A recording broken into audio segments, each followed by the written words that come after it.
Bonjour à toutes et à tous, bienvenue aujourd'hui, en ce samedi 30 novembre. Allez, je me trouve sur une trace gravel parce que le but de la sortie aujourd'hui c'est de tester mes nouveaux pneus, les pneus Edison tout noirs. Alors je profite d'une sortie organisée par les cycles d'Elpra. C'est là où je me rends pour tester ces pneus. Alors tout d'abord, on se retrouve dans mon garage pour voir un peu ces pneus pour le montage. Et ensuite on se retrouve sur les chemins avec les cycles d'Elpra. A tout à l'heure. Bienvenue aujourd'hui dans mon garage puisque je vais changer mes pneus qui sont des pneus de route et que je vais maintenant me remettre au gravel vraiment dans la montagne noire où je vais passer sur des chemins caillouteux, sur des racines et sûrement un petit peu de boue. J'ai opté pour des pneus de Hudson, des Tundra en 40 mm de largeur. Donc le but de la manœuvre, c'est de faire le montage de ces pneus, de vérifier qu'ils se montent bien, qu'ils tiennent bien la pression. A priori, les crampons m'ont l'air quand même pas mal importants, bien que la bande de roulement m'a l'air correcte. Donc à tester. Allez, c'est parti. On va démonter la roue.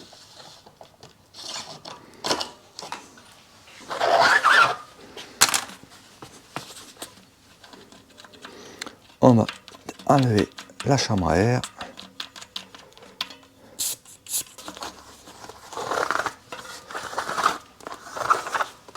Là, hop.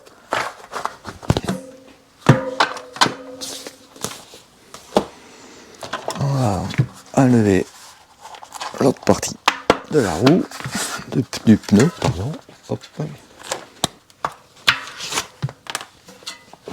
Et voilà. Allez, démontage de l'emballage. Donc avec la forme ici, on voit très bien le sens dans lequel il faut monter le pneu. Hop, hop, alors. Donc maintenant, je vais mettre la valve. La valve conçue et prévue pour du tubeless, bien entendu. Donc j'enlève l'écrou plus le joint, à ne pas perdre, parce qu'une fois sur deux, bien sûr, je le perds. Hop, voilà. Allez, on le met en place. Voilà. Voilà, bien serré, pas trop, mais à la main. Voilà. Allez, on finit de monter le pneu. Et voilà, le pneu est monté. Donc, opération suivante, on va essayer de claquer le pneu. Enfin, on va pas essayer, on va claquer le pneu. Donc, je vais enlever l'obus ici. Voilà. Allez, on récupère le compresseur qui se trouve là. Il me faut la moue qui va bien.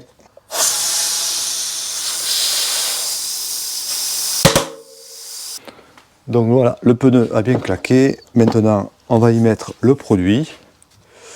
Donc en général, j'ai une dosette qui est vide, hein. C'est un vieux flacon que j'avais et je m'en sers comme dosette. Ensuite, j'achète du produit à 1 litre, c'est moins cher. Et je fais comme ça. Donc je vais remplir ma petite dosette de 60 ml. Allez, on remplit.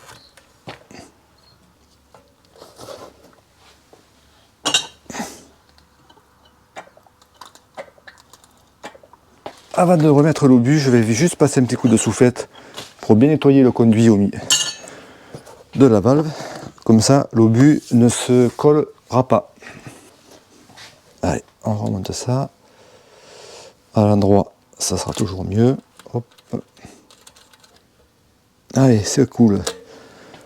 On va maintenant gonfler le pneu. Donc je vais mettre 3 barres, un peu de 3 barres pour bien que le produit, je vais bien tourner la roue, que le produit se passe partout. Et ensuite, on le mettra sur le vélo. Et avant de partir demain, je me mettrai à 2 barres. 2 barres, un peu plus de 2 barres.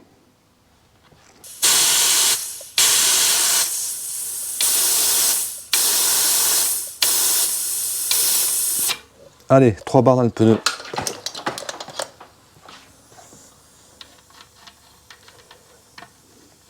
Alors là, ça souffle un peu parce que j'ai pas dû assez serrer l'écrou. Donc on va mettre un petit coup, que le joint soit bien écrasé en fait. Voilà, il n'y a plus de bruit, donc pas la peine de serrer comme un malade, ça sert à rien. Juste que le joint soit bien plaqué. Allez, maintenant on va faire tourner un peu le produit.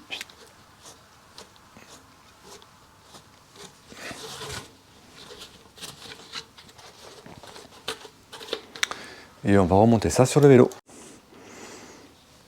Donc je monte ma roue, je mets mon axe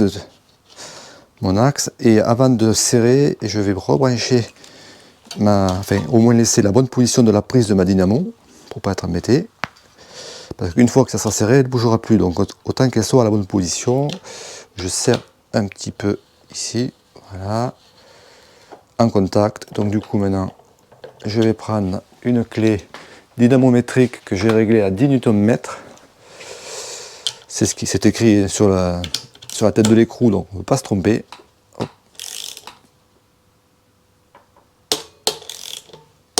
Voilà, c'est serré.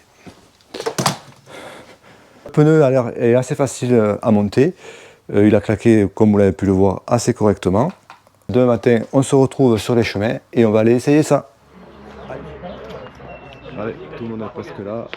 On va partir sur un circuit de 30 et 50 km.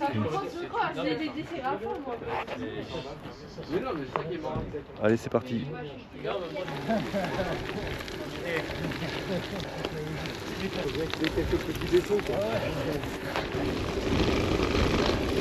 On vient de passer quelques chemins très très boueux et là j'avoue que là les pneus ont fait le job.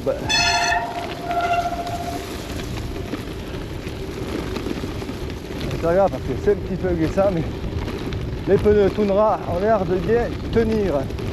C'est ce qu'on leur demande d'ailleurs.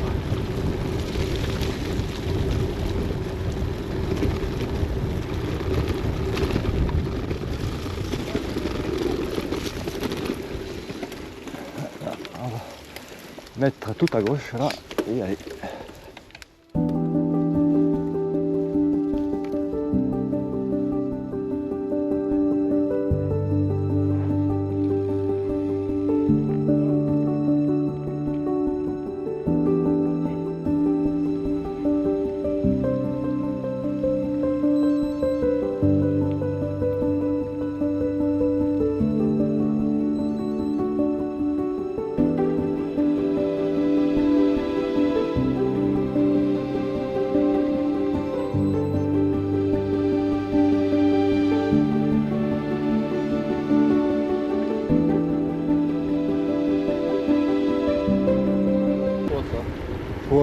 Non, c'est pas trop court.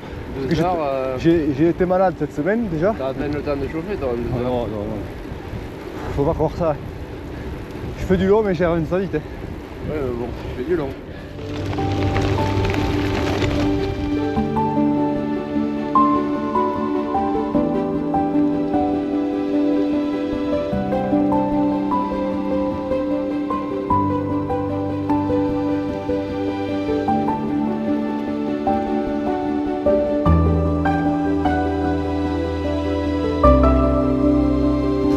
En direction de Dourgne. Donc c'est un groupe moitié VTT, moitié gravel. Alors on a eu quelques portions bien grasses et là c'est vrai que les pneus Tundra sont vraiment adéquats parce que par rapport à ceux qui ont des pneus avec une bande lisse, je n'ai pas glissé du tout. Salut.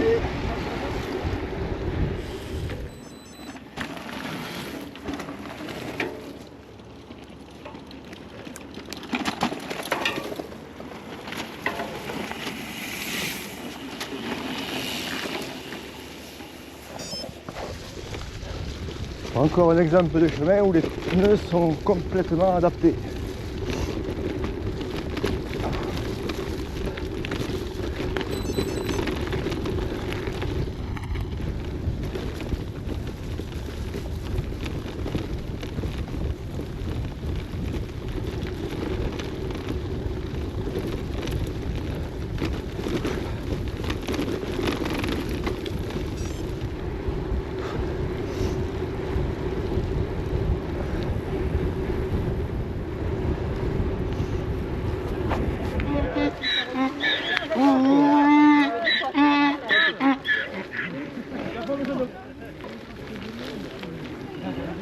Il était content de nous voir celui-là.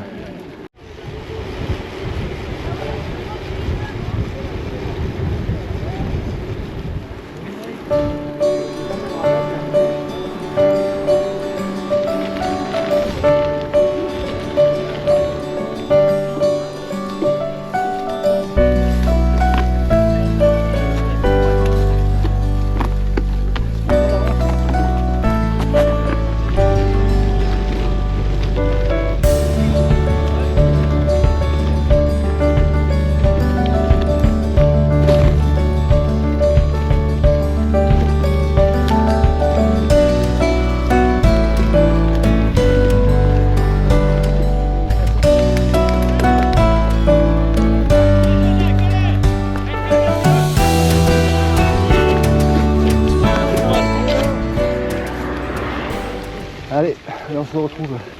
On vient de sortir de Dourne, on va un petit peu monter, faire une petite boucle dans la montagne, redescendre sur Dourne et repartir dans la plaine pour rentrer au magasin. Donc du coup il devait y avoir 2 groupes, mais comme le groupe est homogène et que tout le monde avance plutôt bien, tout le monde fait la grande boucle.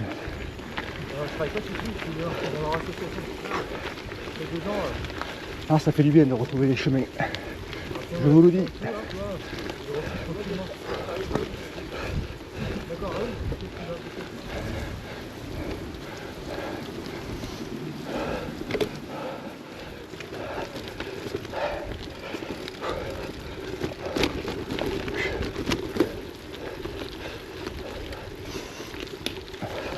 Sur Dourne.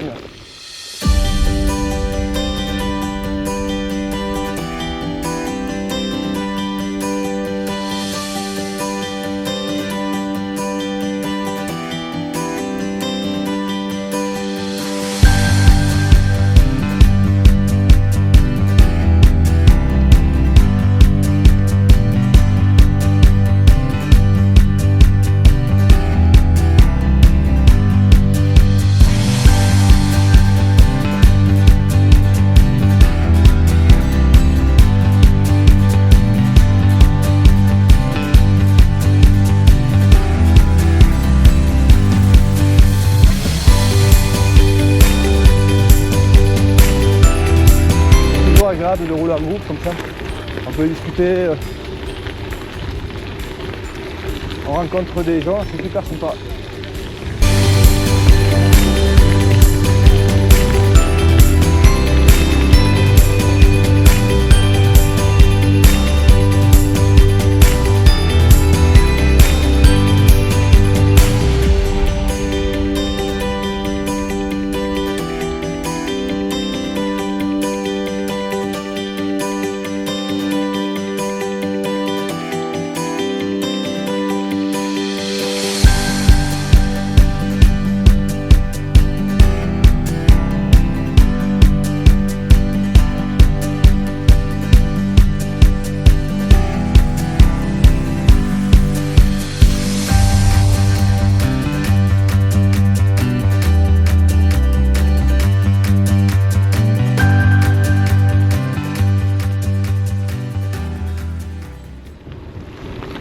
La température devient super intéressante, il fait 13 degrés.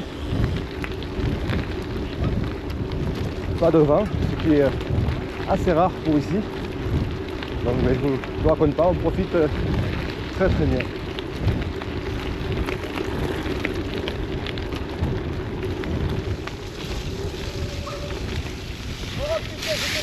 Alors encore un exemple de passage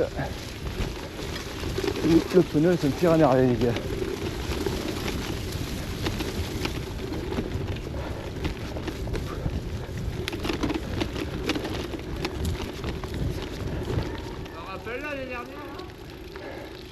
Allez, fin de la boucle, 51 km au départ de chez moi. Donc, ceux qui sont partis d'ici, ils auront fait 40 km. Allez, je suis parti du Cic d'Elfra et je rentre par cette voie verte jusqu'à mon domicile. Alors, si je peux faire un premier point sur ces pneus Edison Tundra. Alors, ce sont vraiment des pneus qui sont vraiment prévus pour la boue, pour les racines glissantes, les cailloux. Et ça, j'ai pu le vérifier. Alors ce que je peux vous dire quand même, c'est que pour mettre ce genre de pneus, il faut vraiment faire en majorité que des chemins. Si vous partez sur 50% de route et 50% de chemin, alors je pense qu'il faudra prendre une gamme un peu plus légère en crampons. Mais pour ma part, là, pour cette période de décembre, janvier, février, comme je pense que je n'irai que dans la montagne ou dans le Cidobre, dans les chemins, je pense que les pneus seront impeccables. Et après on passera à partir du mois d'avril sur les G1 qui sont un petit peu moins cramponnés. Et avec ça on peut faire un peu plus de route et de chemin. Donc voilà pour mon premier avis sur ces pneus qui ont fait le job. Après tout ce qui concerne le montage de ces pneus, c'est quand même assez bien réalisé. Et la partie que j'ai trouvé super positive, c'est qu'une fois que je les ai claqués, que j'ai mis les produits à l'intérieur et que j'ai gonflé à 3 bars, souvent avec les pneus tubeless, il y a toujours un petit peu de perte. Le produit n'a pas encore tout colmaté, si le pneu est un petit peu poreux, ben là ça n'avait pas bougé. Et deux pneus le lendemain avaient exactement la même pression. Il a fallu même que je les dégonfle un petit peu pour revenir à 2 bars, car c'est la pression que je voulais pour cette sortie. Donc de très bons pneus. Allez, je continue la balade et on rentre à la maison.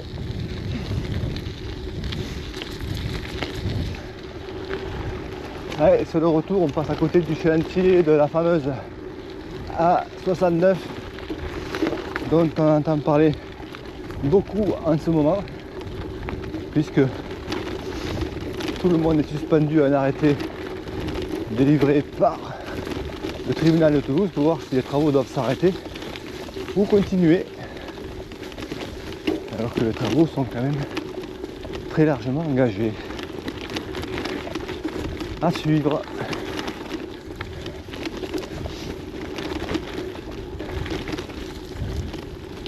Le parcours se termine bientôt. J'aurais fait à peu près 60 bornes. Je me suis bien régalé, en plus il fait super beau. J'ai rencontré des gens sympas. Bref, une bonne journée. Alors moi je vous dis à très bientôt. Faites du vélo, éclatez-vous. Ciao. Je voulais faire juste une petite précision par rapport aux pneus. C'est un pneu donc en 40 mm, comme vous pouvez le voir là. Il n'est pas très propre, mais voilà, un pneu en 40 mm. Sauf que je me suis rendu compte en le nettoyant par la suite qu'il passait relativement très près des aubans. Ici et ici. Donc, parce que mon distance 35 ne peut supporter que des pneus jusqu'à 40 mm. La question que je me suis dit, est-ce que ça fait vraiment 40 mm? Donc j'ai pris un pied à coulisse ici et j'ai mesuré. Voilà. Et en fait, vous voyez, je suis plus près des 44 mm que des 40. Alors si comme moi, vous avez un vélo où vous pouvez supporter des pneus maxi en 40 mm, ça peut être un peu juste. Bon, ça passe, c'est un peu limite, mais ça passe. Donc je vais laisser comme ça. Mais peut-être que j'aurais dû prendre pour ce vélo, pour ce 135, des pneus en 38. Voilà, ça c'est à savoir. Allez, à la prochaine.